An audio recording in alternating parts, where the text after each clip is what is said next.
தருமபுரியா இருக்கட்டும், புதுக்கோட்டை வடகாடா இருக்கட்டும், கோவம் வரும்ல. அந்த வீரியம் வந்து ஏன் இன்றைய பேச்சுல பார்க்க முடியல? அது முழுவோட வந்து சாதியவாதிகள் வந்து ஒரு கிராமத்தையே அடிச்சு நொறுக்கிட்டு வந்து சின்ன ஒரு சிராய்ப்பு கூட இல்லாம வெளியில போறான் அப்படின்னா நீங்க வந்து பலவீனமா இருக்கீங்கன்னு தான் அர்த்தம். Equitas Small Finance Bank for convenient home banking. வந்தாச்சு The Chennai Silk Sin Mega Combo Sale Summer Chill Out Sale.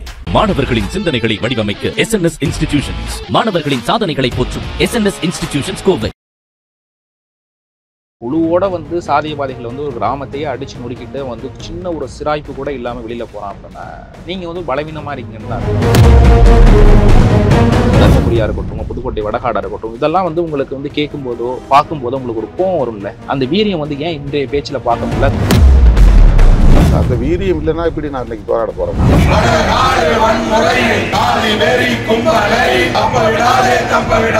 நான் பேசுனதுனால ஒரு பிரச்சனை வருதுன்னு நீங்க எதையுமே காட்ட முடியாது. நான் பொதுக்கூட்டங்களை இப்படி பேசினேன் அப்படி பேசினேன் அதெல்லாம் வதந்தியா பரப்புறாங்க. அதிகார வர்க்கத்துக்கு எதிரான கோபம் தான் அதிகமா இருக்கும். ஒரு குறிப்பிட்ட சாதிக்கு எதிராக அந்த சாதி பெயரை சொல்லி அப்படிலாம் நான் இந்த இடத்துல வந்து பேசியிருக்கேன்.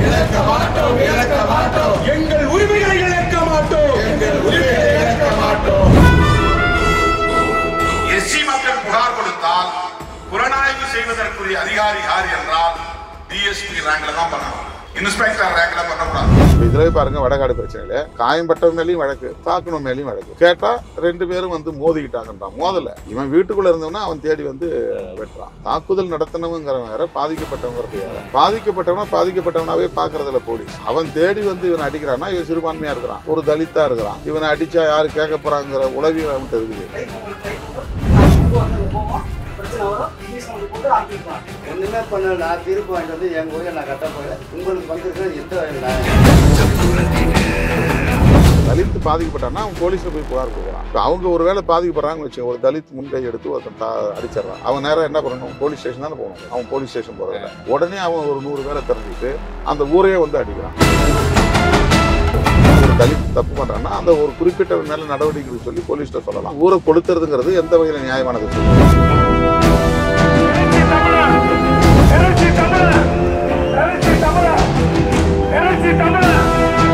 என்னோடு தொடர்ந்து வந்து கொண்டிருக்கிற என் உயிரின் உயிரான விடுதலை சிறுத்தைகளுக்கு நான் தலைவணங்க கடமைப்பட்டிருக்கிறேன்.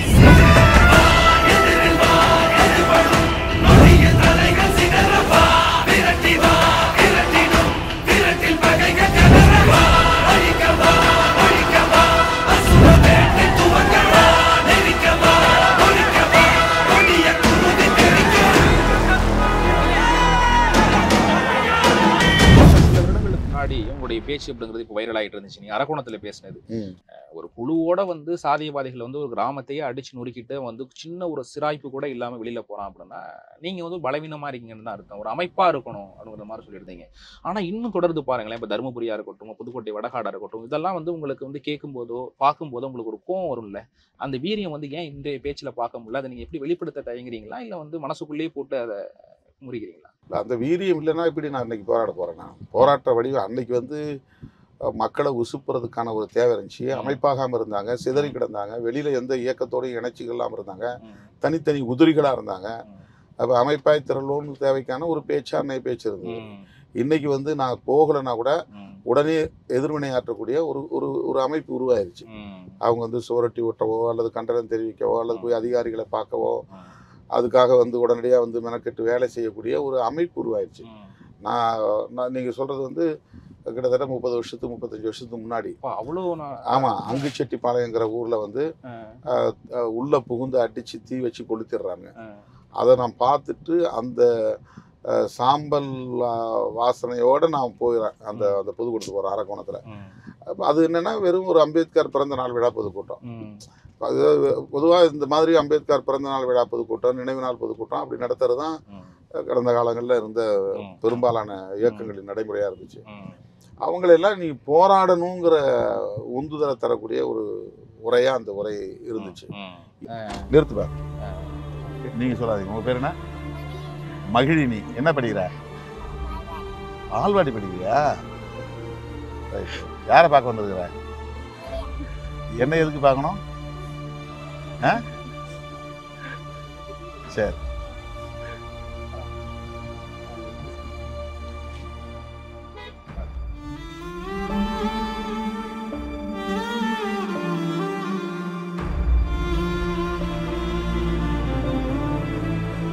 இன்னைக்கு நான் சொல்லணுங்கிற அவசியம் இல்லை. எல்லா இடங்கள்லையும் தன்னியல்பாக அந்த போராட்டங்கள் நடக்குது. உடனே சாலை மறியல் பண்ணுறாங்க, உடனே வந்து ஒரு ஆர்ப்பாட்டத்தை பண்ணுறாங்க. அந்த அளவுக்கான ஒரு எழுச்சி உருவாயிருக்கு. ஆனால் நாம் வந்து இப்போ இந்த போராட்டம் கூட இப்போ நான் ஏன் என்னுடைய தலைமையில் நடத்தணும், இதை வந்து ஒரு மாவட்ட வாரியாக மாவட்ட செயலாளர் தலைமையில் நடத்துங்க அப்படின்ட்டு நான் கூட விலகி இருக்கலாம். நான் அந்த இடத்துல இருக்கணும் அப்படிங்கிறது தான் வந்து நம்ம தோழர்களுக்கு எல்லாருக்கும் வந்து அதை எப்படி அட்ரஸ் பண்ணணுங்கிற விஷயம் தெரியும். ஏன்னா நம்ம வந்து ஒரு ஒரு ஒரு பிரச்சனையை பேசும்போது அதனுடைய தன்மை மாறிடக்கூடாது. வெறும் புறவோக் பண்ணுற மாதிரி, வெறும் சாதி வெறியை தூண்டுற மாதிரி அமைஞ்சிடக்கூடாது. ஒரு ஒரு சாதிய வன்கொடுமை நடக்குதுன்னு சொன்னால் அதில் அரசுக்கு என்ன பொறுப்பு இருக்குது, குறிப்பாக அதிகாரிகளுக்கு என்ன பொறுப்பு இருக்குது, ஆட்சியாளர்களாக இருக்கக்கூடிய அரசியல் சக்திகளுக்கு என்ன பொறுப்பு இருக்குது அப்படிங்கிற விஷயத்தை எல்லாத்தையும் ஒரு ஒரு போராட்டத்தில் நம்ம முடிஞ்ச வரையிலும் மக்கள்கிட்ட சொல்லணும். அப்படி இல்லாமல் வெறுமனே வந்து சவால் விடக்கூடிய ஒரு ஆர்ப்பாட்டமாக அமைஞ்சிடக்கூடாது. நீங்கள் அடிச்சிங்களா, நாங்கள் திருப்பி அடிப்போம் அப்படிங்கிற மாதிரியான ஒரு சாதிய வன்கொடுமைகளுக்கு வந்து தூண்டக்கூடிய விஷயங்களை அமைஞ்சிடக்கூடாதுங்கிறதுல ரொம்ப கவனமாக நான் இருப்பேன். இன்னைக்குன்னு இல்லை, அந்த காலத்துல இருந்து எந்த போராட்டம் இருந்தாலும் நான் அதில் இருப்பேன். என்னை இல்லாமல் நீங்கள் ஆர்ப்பாட்டம் பண்ணக்கூடாது, நான் அதை முறைப்படுத்துவேன். அவங்கள அதிகமாக பேச விட மாட்டேன், நான் பேசுவேன். அப்படி நான் பேசி இது வரணும், நான் பேசுனதுனால ஒரு பிரச்சனை வந்ததுன்னு நீங்கள் எதையுமே காட்ட முடியாது. நான் பொதுக்கூட்டங்களில் இப்படி பேசினேன் அப்படி பேசினேன் அதெல்லாம் வதந்தியாக பரப்புறாங்க. இப்போ மேற்கு மாவட்டங்களில் போன எலெக்ஷன் டைமில் நான் சொன்னதா சொல்லி யாரோ பேசுனதை எடுத்து போட்டு சோசியல் மீடியாவில் பரப்புனாங்க. அதுக்கு எனக்கு சம்பந்தம் கிடையாது. மலையில தாண்டி பிடிக்குது ராசா, மனசுக்குள்ள வெடி வெடிக்குது ராசா, தவுளெடுத்து தானே ராசா, தன்னானா தன்னானா பாடுவேன். தைப்பொங்கல் நாங்கள் பொங்கல் வைக்க போவோம், பிரச்சனை வரும், பீஸ் போட்டு அனுப்பிடுவாங்க. வருஷம் நடந்துட்டே ஒன்றுமே பண்ணல. தீர்ப்பு வாங்கிட்டு வந்து என் ஊரில் நான் கட்ட போய் உங்களுக்கு வந்திருக்கேன் எந்த வகையில் நாயாக இருக்குது. ஒரு ரிக்கார்டு தான் நான் ஒதுக்கி எல்லாத்துக்கும் ஒதுக்கி பண்ணேன். எந்த ரிக்கார்டு எவ்வளோ கிடையாது. வடகாடு சம்பவம் தொடர்பாக இப்போது நாங்கள் உயர்நீதிமன்றத்தின் மதுரை கிளையை அணுகி அனுமதி பெற்று நடத்துகிறோம் இந்த ஆர்ப்பாட்டத்தை. ஆதிதிராவிட சமூகத்தினருக்கு உரிய அடைக்கலம் காத்த ஐயனார் திருக்கோவிலை அம்மக்கள் பயன்படுத்துவதற்கு அனுமதிக்க வேண்டும். அதை ஒட்டி நீண்ட காலமாக அவர்களின் பயன்பாட்டில் உள்ள பொது இடத்தையும் அம்மக்கள் பயன்படுத்துவதற்கு அனுமதிக்க வேண்டும். அந்த இடத்தில் உரிமை கோருவது அநீதியாகும்.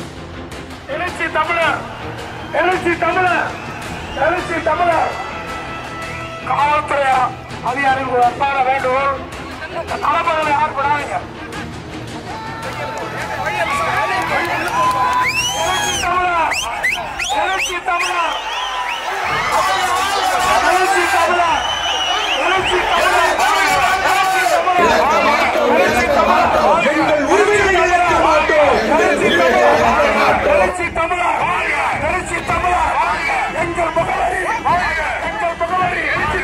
எஸ்சி மக்கள் புகார் கொடுத்தால் புலனாய்வு செய்வதற்குரிய அதிகாரி யார் என்றால் டிஎஸ்பி ரேங்க்ல தான் பண்ணணும்.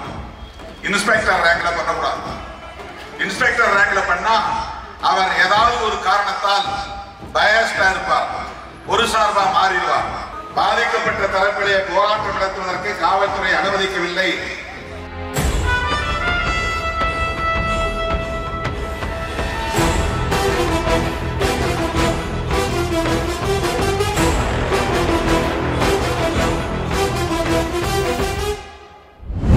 மற்றபடி நீங்கள் ஏதாச்சும் ஒரு கேள்வி இது மாதிரி சாதியை பற்றி கேட்கலாம். இந்த கேள்வி வந்து நீங்கள் இதுக்கு முன்னாடி எங்கேயுமே கேட்டுருக்கக்கூடாது, ஆனால் மனசில் இருந்திருக்கும் இதை கேட்கலாமா அப்படின்ட்டு. அது மாதிரி கேள்வி நீங்கள் வந்து தாராளமாக கேட்கலாம். ஒன்று முயற்சி பண்ணுங்கள் சார். விடுதலை சிறுத்தைகள் கட்சி தமிழகத்தில் எதிர்காலத்தில் எத்தகைய இடத்தை பிடிக்கும்? ஆட்சி அதிகாரத்தை நோக்கி விடுதலை சிறுத்தைகளால் வெற்றிகரமாக நகர இயலுமா? தலித் அரசியலை தேசிய மட்டத்துக்கு உயர்த்தும் வாய்ப்பு தற்போது நீங்க மற்றும் கட்சி தமிழ்நாட்டுக்குள் மட்டும் இல்லாமல் தேசிய மட்டத்தில் பேசப்படக்கூடிய தலித் அரசியல் வழிகாட்டியாக இருக்குது. பீமா ஆர்மி, ஆர்பிஐ மற்றும் உபி, பீகார் போன்ற மாநிலங்களின் ஒத்த இயக்கங்களுடன் இணைப்பு ஏற்படுத்தி இந்திய அளவில சமத்துவ சக்தியா விசிகே வர முடியும். சமூக நீதி, பாசிஸ் எதிர்ப்பு சூட்டியின் தாராளமான பங்குதாரா திமுக இடதுசாரிகள் காங்கிரஸ் போன்ற மதச்சார்பற்ற சமூக நீதி சார்ந்த அணிகளை விசுவாசமான சூட்டாளியா கட்சி மேலோங்குது. பிஜேபி போன்ற ஹிந்துத்துவ அகம்பாவ் அரசியலுக்கு எதிரான வலுவான குரலா வரும் காலங்களில் விசிகே முக்கிய இடம் பிடிக்க சூடும். 3 மக்கள் மட்டும் இல்லாமல் முஸ்லிம், பழங்குடி, பெண், விவசாயிகள், இயற்கை ஆதாரங்கள் பற்றிய பிரச்சனைகளை இணைக்கும் இன்டர்செக்ஷனல் பாலிடிக்ஸ் களத்தில் முன்னோடி வகிக்க முடியும். 4. புதிய தலைமுறையை அளவைக்கும் தன்னம்பிக்கை. தற்போது கட்சியின் பெரும்பாலான மக்களாட்சி சார்ந்த ஆற்றல் நீங்கள் மீது நம்பிக்கையுடைய இருக்குது. இளைய தலைமுறைக்கு வாய்ப்பு வழங்குதல், ஊடகல வலுவான இடம் பிடித்தல், சட்டமன்றத்தில் விரிவான பதவிகளை நோக்குதல் ஆகியவை எதிர்காலத்தை கட்டமைக்கும். பாய். ஊடகம் டிஜிட்டல் அரசியல் வளர்ச்சி. வெளிச்சம் டிவி போன ஊடகங்களை கொண்டு உங்க கருத்துக்களை மக்கள் மத்தியில் வலுப்படுத்த முடியும். சமூக ஊட பிளாட்பாரங்கள் ஸ்லாம், யூடியூப், எக்ஸ் நேரடி இணைய வழி அரசியல் நடத்தும் திறன் இளைய தலைமுறையை ஈர்க்கும். சவால்கள் மற்றும் பரிந்துரைகள். சவால், பரிந்துரை. சாதி அடையாள அரசியலின் எல்லை தலித்திறமைகளை தளமா வைத்த பொது உணர்ச்சி அரசியலா விரிவுபடுத்தல். மற்றார்ந்த அரசியல் விமர்சனங்களுக்கு எதிர்ப்பு. மத நேர்மையான கொள்கைகளை தெளிவாக விளக்கி மத ஒற்றுமையை வலுப்படுத்தல். தொகுதி வரம்புகள். புதிய தொகுதிகளுக்கு களமங்கி கட்சி பரப்பை பெரிதுபடுத்தல். முடிவுரை. எதிர்காலம் உண்மை, உரிமை, உருக்கம் இகிய முன்னையும் கட்டுமானமாக கொண்டு தமிழத்தை தாண்டி இந்திய அளவில் ஒரு சமூக நீதி மைய சக்தியாக மாறுவதற்கான வாய்ப்பு மிகுந்தது. நீங்க விரும்பினா இந்த கருத்துக்களை அடிப்படையாக இந்திய அளவில் ஒரு தேசிய தலைவரா புரிஞ்சு வச்சிருக்கீங்க. பரப்பக்கூடிய வெளிப்படையான விசிகை பூர்த்தி செய்யணும் சாரதி உருவாக்கலாம். செய்யவா? உங்களுடைய கருத்து என்ன சார்? தமிழ்நாட்டை தாண்டி அது உங்களை தமிழ்நாட்டுக்குள்ளேயே சுருக்க பார்க்கல. தமிழ்நாட்டில் மட்டுமில்லாமல் தேசிய மட்டத்தில் பேசக்கூடிய தலித் அரசியல் வழிகாட்டியாக இந்த கட்சி விளங்கும். பீமார்மி, ஆர்பிஐ போன்ற கட்சிகளையும் ஊபி, பீகார் போன்ற மாநிலங்களில் ஒத்த இயக்கங்களுடன் இணைப்பு ஏற்படுத்தி இந்திய அளவில் சமத்துவ சக்தியாக விசிகே வளர முடியும். சமூக நீதி, பாசிச எதிர்ப்பு இந்த கூட்டணியில முக்கிய ஒரு சக்தியா இது விளங்கும். பிஜேபி போன்ற இந்துத்துவ அகம்பாவ அரசியலுக்கு எதிரான வலுவான குரலாக வரும் காலங்களில் விசிகே முக்கிய இடம் பிடிக்கும். தலித் உரிமைகள் மட்டுமில்லாமல் முஸ்லீம், பழங்குடி, பெண்கள், விவசாயிகள், இயற்கை ஆதாரங்கள் இதுல ஒரு முன்னோடி இயக்கமா இது இன்டர்செக்ஷனல் பாலிடிக்ஸ் இருக்கும். புதிய தலைமுறைகிட்ட ஒரு நல்ல தன்னம்பிக்கையை உருவாக்கி வருவீங்க. ஊடகம், டிஜிட்டல் வெளிச்சம் டிவியை பற்றி நல்லா புரிஞ்சு வச்சிருக்கு. இன்ஸ்டாகிராம், யூடியூப், எக்ஸ் போன்ற இணைய வழி அரசியலில் இளைய தலைமுறையை ஈர்க்கக்கூடிய ஆற்றல் இருக்கு. அதை விட ரொம்ப முக்கியமாக நீங்கள் எதிர்கொள்ள போகிற சவால் அப்படிங்கிறதுல சாதி அடையாள அரசியல். நமக்கு ஒரு சாதி அடையாளம் இருக்கு இல்லையா, அது உங்களுக்கு ஒரு சவால். அதுக்கு நீங்க என்ன பண்ணணும்னு பரிந்துரை சொல்லுது. தலித் உரிமைகளை தளமாக வைத்துக்கொண்டு அதை ஒரு பேஸா நீ வச்சுக்கணும். அதே நேரத்தில் பொது அரசியலை விரிவுபடுத்தணும். அதோட ரெக்கமெண்டேஷன் இதை ஒரு பேஸா வச்சுக்கிட்டு பொது தளத்துல நீங்க இன்னும் விரிவான அரசியலை முன்னெடுக்கணும் அப்படிங்கிற ஒரு பரிந்துரையை பண்ணியிருக்கு. அடுத்து மதம் சார்ந்த அரசியல் விமர்சனங்களுக்கு நிறைய எதிர்ப்பு வருது இல்லையா, அதுக்கு என்ன பரிந்துரை பண்றாங்கன்னா மதம் சார்ந்த நேர்மையான கொள்கைகளை தெளிவாக விளக்கி மத ஒற்றுமையை வலுப்படுத்தணும். நீங்க மதத்தை விமர்சனம் பண்ணுங்க, அது பிரச்சனை இல்லை. ஆனா மத ஒற்றுமையை வலிமைப்படுத்தணும், வலுப்படுத்தணும் அப்படின்னு அது ரெக்கமெண்ட் பண்ணுது. அப்புறம் புதிய தொகுதிகளுக்கு இப்போ ஏற்கனவே இருக்கிற தொகுதிகளோட இல்லாம இன்னும் புதிய தொகுதிகளில் இறங்கி கட்சி பரப்பை வலுப்படுத்துங்க. 3 சவால்களை அது அடையாளம் கண்டிருக்கு. 3க்கும் ரொம்ப வித்தியாசமான ஒரு பரிந்துரையை வழங்கியிருக்கு. அது பரிந்துரை நியாயமானதா? ரொம்ப நியாயமானதாக, ரொம்ப நியாயமானது. முடிவுரையில இது இந்திய அளவில் ஒரு சமூக நீதி சக்தியா மாறும்.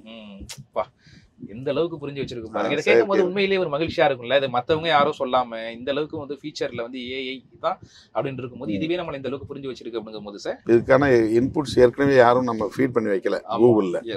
லாஸ்டா 25 இயர்ஸா உங்களுடைய பத்தி அது நிறைய டேட்டா கலெக்ட் பண்ணி அந்த நடவடிக்கைகளை எல்லாம் அது திரும்ப அது ஆய்வு பண்ணி இந்த குறுகிய நேரத்துல அது ஒரு முடிவுக்கு சொல்லுது. இந்த சாதி கோர தாண்டவத்தை பத்தி ஏதாச்சும் ஒரு கொஸ்டின் கேளுங்க சார். தமிழ்நாடு உட்பட இந்தியா முழுவதும் தலைவிரித்தாடும் சாதிய கொடுமைகளுக்கு என்னதான் தீர்வு? மிகவும் ஆழமான மற்றும் தீர்மானம் தேவைப்படும் கேள்வி. தமிழ்நாட்டிலும் இந்தியாவிலும் சாதி ஒடுக்குமுறை ஒரு சமூக ரீதியான பிணையாவே உள்ளது. இதுக்கான தீர்வு ஒரே வார்த்தையில இல்லாதாலும் பின்வரும் பல நிலைகளில் செயல்படுதல் முக்கியம். சட்டம் மட்டுமே போதாது, செயல்பாடு வேண்டும் என்பது நவீன இந்தியாவின் முக்கியமான சட்டங்களில் ஒண்ணு. ஆனா நிறைய நேரங்கள்ல செயல்படுத்தப்படவில்லை.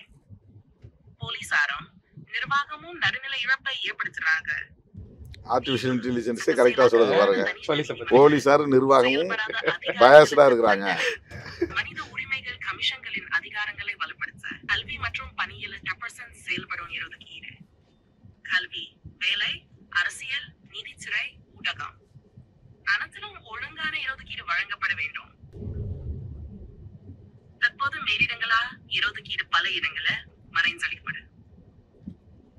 தீர்வு இடஒதுக்கீடு சட்டத்தை அரசியலமைப்பு சட்டமாகவும் தனியார் துறைக்கும் விரிவாக்கமும் தலைமை பதவிகளில் தலித் பேக்வர்ட் சமூகத்தினர் பங்கேற்கும் வாய்ப்புகளும்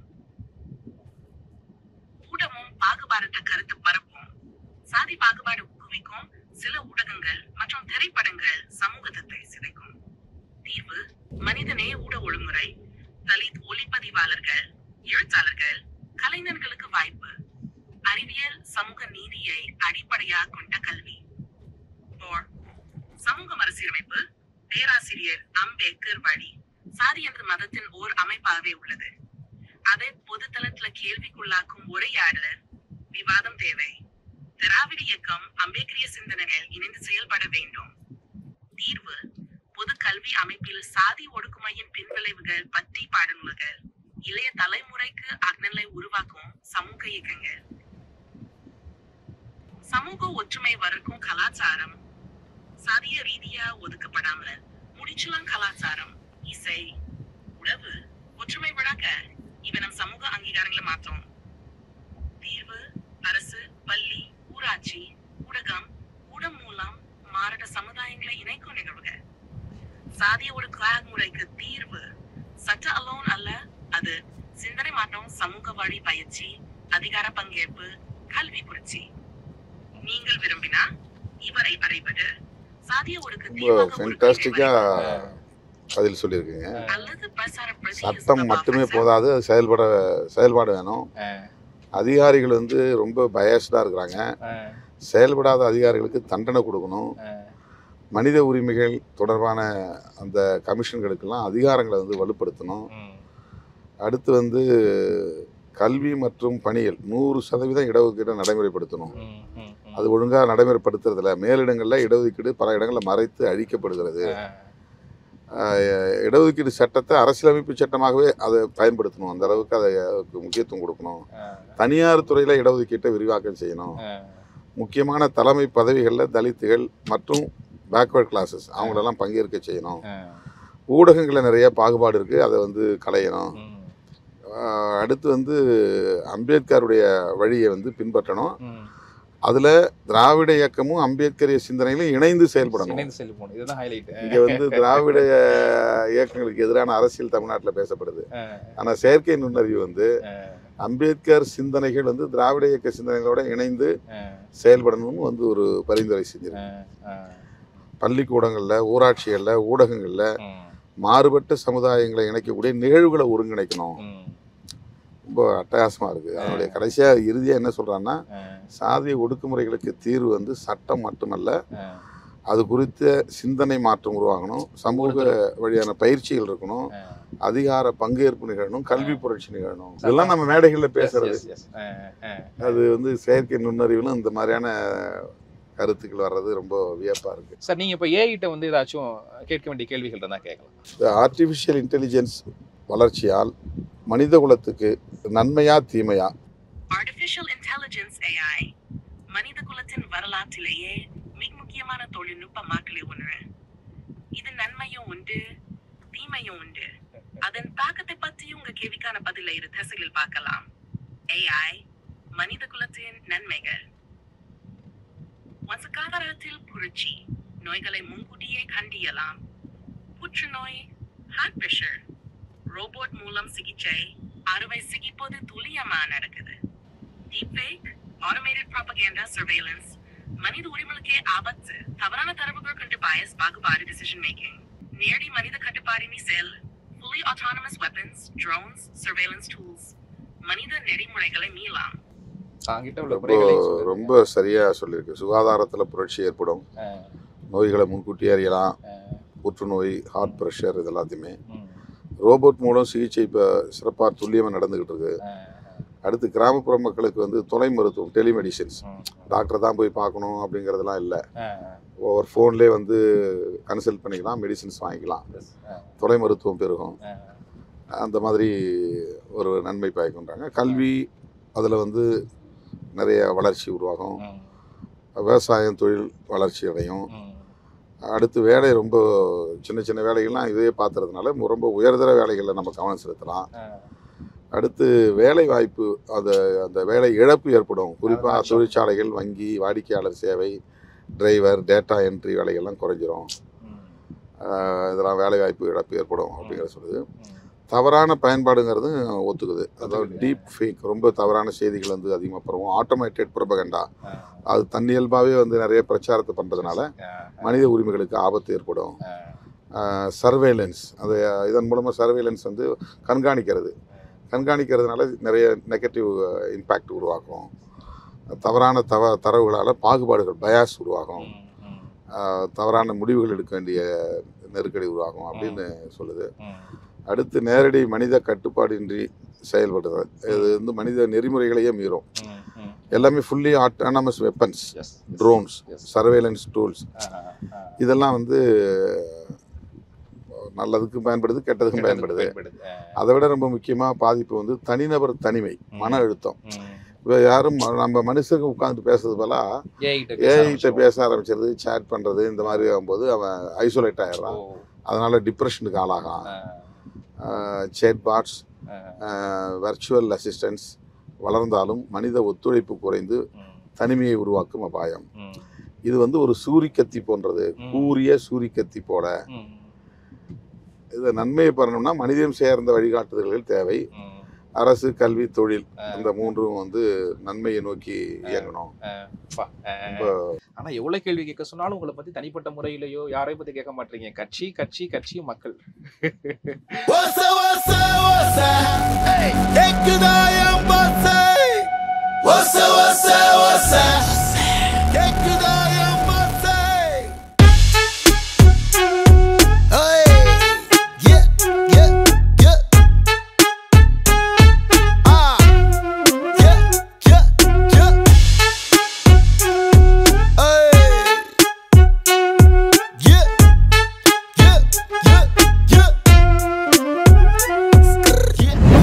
கார் அப்படின்ட்டு நம்ம ஆரம்பிக்கும் போது முதல்ல நீங்க எப்போ அந்த கார் அப்படிங்கிறது சொந்தமா வாங்கினீங்க, அதுதான் பகிர்ந்துக்க முடியுமா?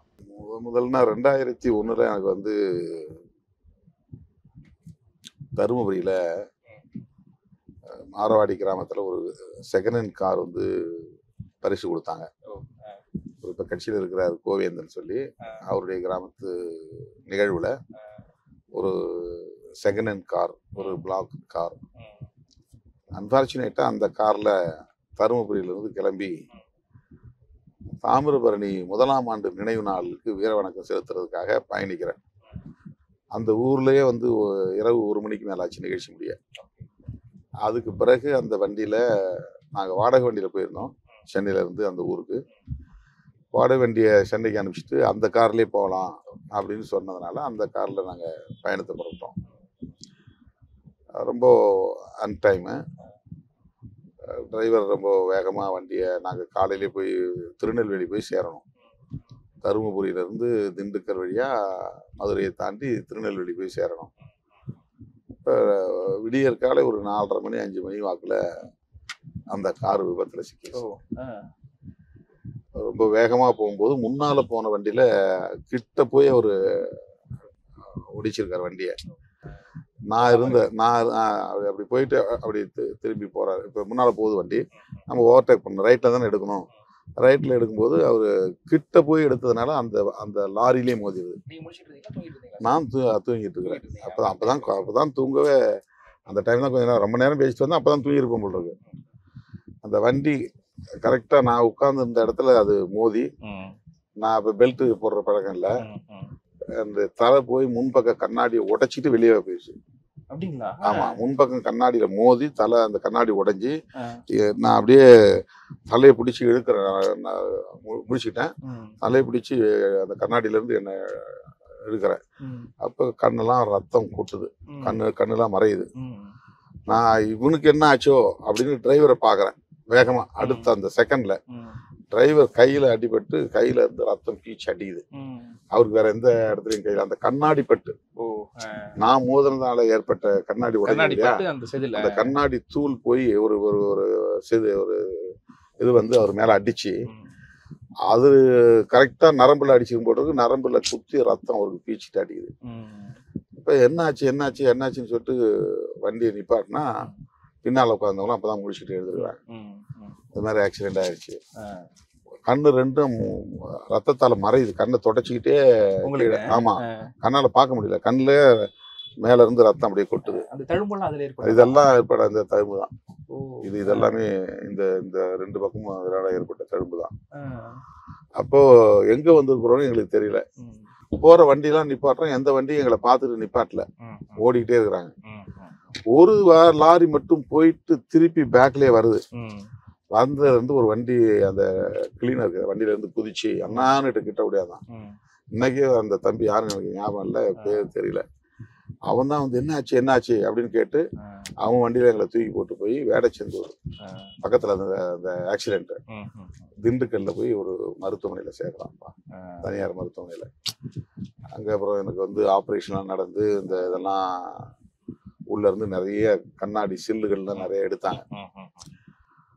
இந்த தகவல் மூப்பனாருக்கு தெரிஞ்சு மூப்பனார் அங்கிருந்து அந்த மருத்துவமனைக்கு தொடர்பு கொண்டு அதை நீங்கள் உடனே ஷிப் பண்ணுங்க, மெட்ராஸ்க்கு அனுப்புங்க அப்படின்னு சொல்லி என்னை அங்கேருந்து மதுரைக்கு கொண்டு போய் மதுரையிலேருந்து ஃப்ளைட்டு பிடிச்சி சென்னை கொண்டு வந்து சென்னை மலர் மருத்துவமனையில் என்ன அட்மிட் பண்ணி அங்கே திருப்பி ஸ்கேன் எடுத்து பார்த்தா ஆப்ரேஷன் பண்ண கண்ணுக்கு கீழே இன்னும் நிறைய கண்ணாடி சில்லுகள் சின்ன சின்ன சில்லுகள் இருக்குது அப்படிங்கிறத கண்டுபிடிச்சி மறுபடியும் ஒரு தடவை அங்கே ஆப்ரேஷன் பண்ணாங்க.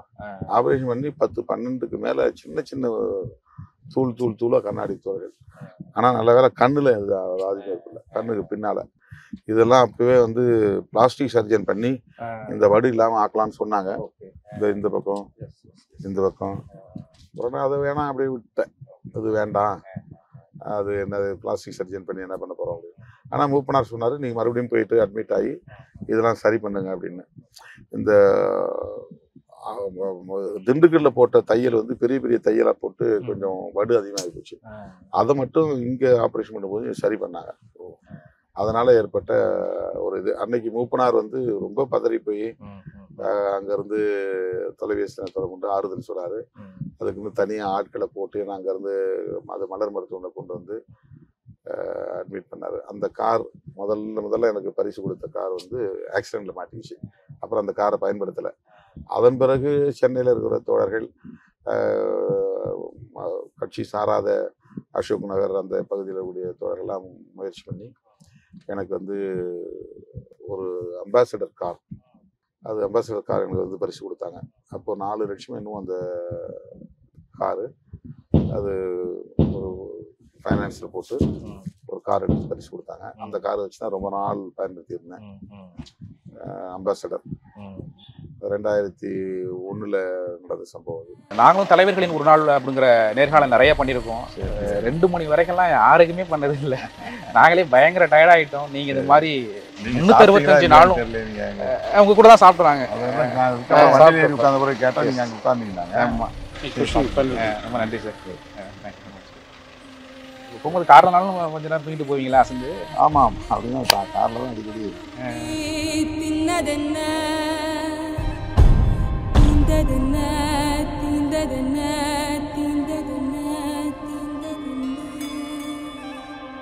Equitas Small Finance Bank for convenient home banking. வந்தாச்சு தி சென்னை சில்க்ஸின் mega combo sale, summer chill out sale. மாணவர்களின் தனித்திறமைகளை மேம்படுத்த SNS இன்ஸ்டிடியூஷன் மாணவர்களின் சாதனைகளை போற்றும் SNS இன்ஸ்டிடியூஷன்ஸ் கோவை.